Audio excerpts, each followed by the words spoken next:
Yeah, so beyond the hearings, and obviously the next one is going to take a while, what else can be done against them?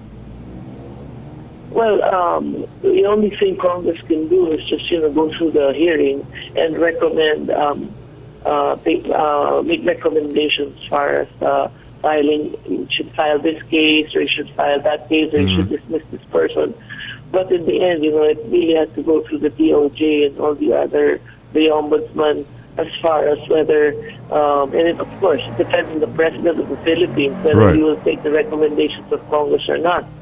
Because I was asking Commissioner Alvarez if he already recommended, because he said some positions, like port collectors, are presidential prerogatives. Right. So as I was saying, that if the port collector is not doing his job properly, then why don't you recommend to your president to have them removed? But it's strange, because how come another port collector was relieved, but he's now using that it's a presidential or political appointee as far as that port collector is concerned. So you see double standard depending on who's the backer. Right. Well, there's so much. We had another, David, on the afternoon, we also had the hearing with the PCSO. Oh, yes. How did that come along? That was another issue again, wherein we were questioning the present board with regards to all the brouhaha that happened while we were all on Congress break. And they categorically denied, David, that, because I asked if it was true that they made statements that the bishops, the reason the bishops got all these favors from the past administration, like getting a service vehicle and assistance in their dioceses, was because it was payback for their support for the past administration. And the present board denied that they said that in media. Because I was saying that it's all over the papers, radio, and TV. And then when I asked them whether they also said that congressmen who received ambulances were given ambulances as because of political patronage, and they were close to the past administration, again they denied that they said something like that.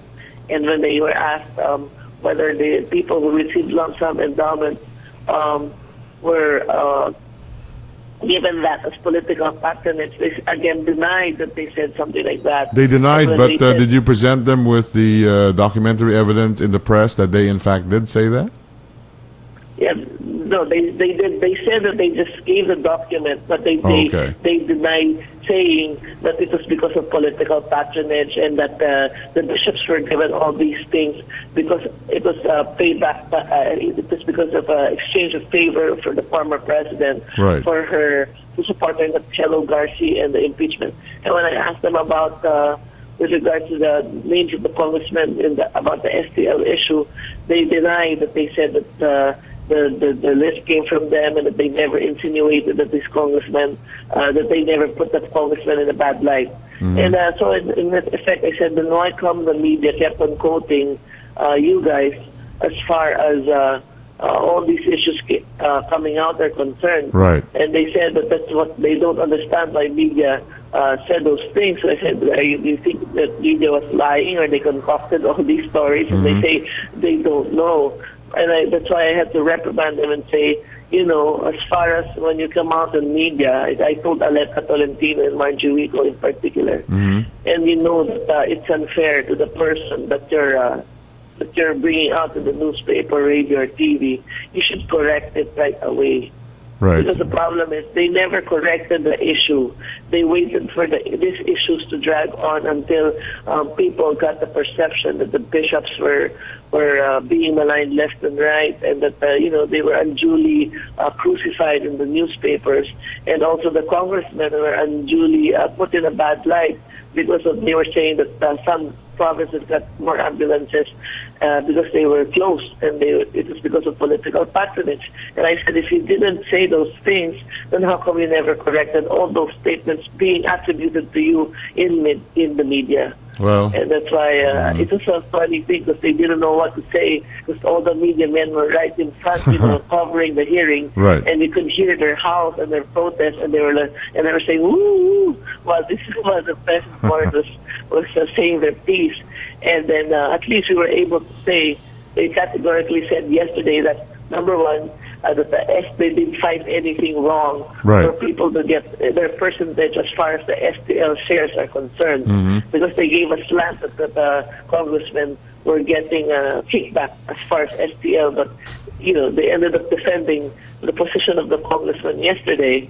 So I was telling them, it's so funny because when you go to another forum like the Senate, you don't even defend us. Now that you're in the House of Representatives, you're defending us to the high heaven. Right. So that's why I had to put them in their place, and I said, let this be a lesson to you. You're supposed to be a responsible agency. Never use propaganda just to further your cause, because for I don't know what reason why. Well, they never use the agency like PCSO as a tool for political propaganda. Well, unfortunately, Mitos, there's only so much you can do, and I understand your hands are tied. At the end of the day, they probably will get away with it. A little humiliation here and there, but at the end of the day, for them, it's just a slap on the wrist. Yeah, and like I was telling them, there are a lot of institutions that you're destroying. One is the institution of the Catholic Church, wherein yesterday they categorically have said already that they will still continue to give ambulances to the church. They will continue giving medicines to the church if it is for medical, if it is for outreach programs for medical missions, etc., for the constituents in that area. Imagine it took them all this time for them to admit that there was nothing wrong in making the church their partner as far as medical and outreach programs are concerned.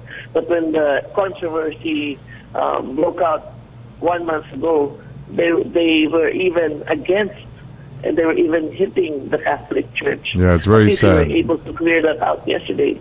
Second, I was telling them, you were destroying the House of Representatives as an institution by insinuating so many things against us and making it the people think that it is unethical for congressmen to get any help coming from the PCSO as far as hospital assistance, ambulances, and shares in STL are concerned. And so they had to correct their position only after 1 month. And I told them that they're also breaking down the institution of PCSO. Because instead of focusing on the good merits of PCSO, of helping the poor and highlighting the outreach and the social services that you're providing the people, you ended up drawing attention to yourselves, not the institution. Well, we're glad, Mitos, that people are there to keep them on their toes. Unfortunately, this discussion can go on and on. We know how much there is to discuss yet, but we do thank you, Mitos, as always, for revealing these things to us, and we hope people have, in fact, heard you speak out. Thank you very much, Mitos, once again. Thank you very much. Thank you very much, David, and good morning to DZRJ and all its listeners. Thank you. Good morning. That was Congresswoman Mitos Magsaysay. Yeah, it's tough when you issue inconsistent statements, eh? Yeah, when you play games, it's bound to come out.